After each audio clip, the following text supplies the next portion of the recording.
myself Peddaboina Kumar, GK and current affairs faculty. So ఇటీవల కాలంలో ఒక కరెంట్ అఫైర్స్లో భాగంగా ఒక రికార్డు అపాయింట్మెంట్లో మనం చూడొచ్చు.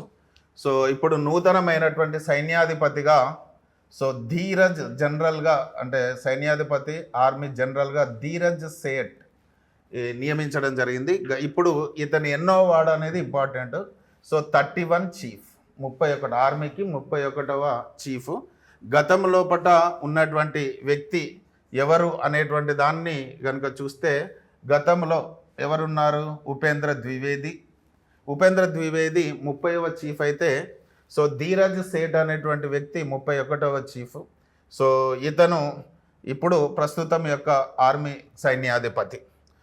ఇతను ఎక్కడి నుంచి అనంటే ఈయన జాతీయ డిఫెన్స్ అకాడమీ ఎన్డీఏ ఖడక్వాస్ల యొక్క పూర్వపు విద్యార్థి. ఇతను ఎప్పటి వరకు ఉంటారు దీనిలో అంటే 2028 ఆగస్టు 31 వరకు ఈ పొజిషన్లోనే కొనసాగుతారు.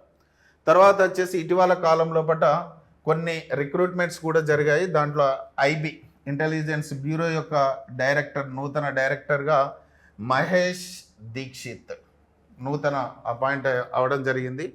తర్వాత వచ్చేసి ఎస్పీజీ ఇంకొకటి స్పెషల్ ప్రొటెక్షన్ గ్రూప్కు ఐపీఎస్ అధికారి అమిత్ కుమార్. చీఫ్గా ఎవరు ఎంపికయ్యారంటే అమిత్ కుమార్. ఇక్కడ మనం ముగ్గురిని చూస్తున్నాం. ఒకరేమో సైన్యాధిపతిగా ఆర్మీ చీఫ్గా ధీరజ్ సేఠ్, తర్వాత వచ్చేసి ఐబీ డైరెక్టర్ జనరల్గా మహేష్ దీక్షిత్, తర్వాత వచ్చేసి ఎస్పీజీకి అమిత్ కుమార్ నియమితులయ్యారు.